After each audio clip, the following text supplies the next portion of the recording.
ஹரஹர நம பார்வதி பதையே ஹரஹர மகாதேவா. தென்னாடுடைய சிவனே போற்றி, எந்நாட்டவர்க்கும் இறைவா போற்றி. ஏகம் பத்துரை எந்தாய் போற்றி, பாகம் பெண்ணுரு ஆனாய் போற்றி. காவாய் கனகத்திரளே போற்றி, கைலை மலையானே போற்றி போற்றி.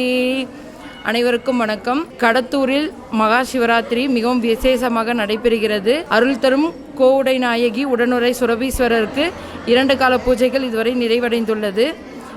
சிவராத்திரி அப்படின்றது சிவனுக்காக ஒரு ராத்திரியாக கொண்டாடப்படுகிறது.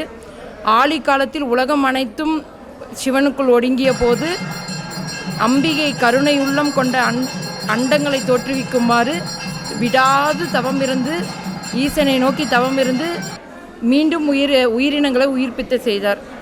அதன் காரணமாகவே நம்ம சிவனுக்கான ராத்திரியாக சிவராத்திரியாக கொண்டாடுறோம். அம்பிகை கூட பார்த்திங்கன்னா கொஞ்சம் விட்டு பிடிப்பாங்க, இந்த விரதம் மேற்கொள்ளும் போது விட்டு பிடிப்பாங்க. ஆனால் நம்ம எம்பெருமான் ஈசன் பார்த்திங்கன்னா இன்றைக்கி சிவராத்திரி விரதம் இருந்து அனுஷ்டிக்கிறவனுக்கு கேட்ட வரத்தை கேட்ட உடனே கொடுக்கக்கூடியவர். எல்லாம் வல்ல இறை பரம்பொருளான கடத்தூர் அருள் தரும் கோவுடை நாயகி அம்பாள் அருள்மிகு சுரபீஸ்வரர் திருக்கோவிலில் இன்று மகா சிவராத்திரியை முன்னிட்டு 4 கால பூஜைகளும் வெகு சிறப்பாக நடைபெற்று கொண்டிருக்கிறது. ஒவ்வொரு கால பூஜையும் அதற்குரிய முன்னோர்கள் வகுத்தபடி அபிஷேக அலங்கார ஆராதனைகளோடு சிறப்பாக பக்தர்களின் நல்லாதரவோடு நடைபெற்று கொண்டிருக்கிறது.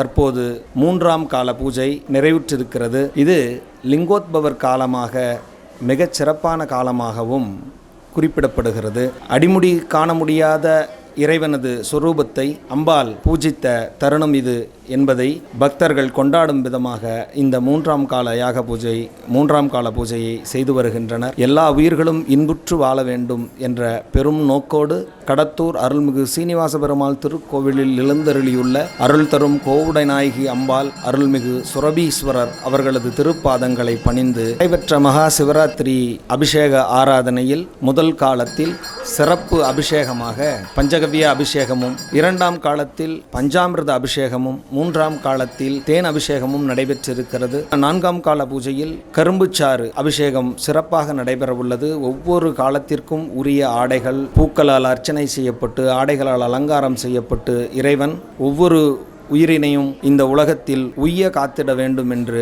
பிரார்த்தனை செய்து கொள்கிறோம்.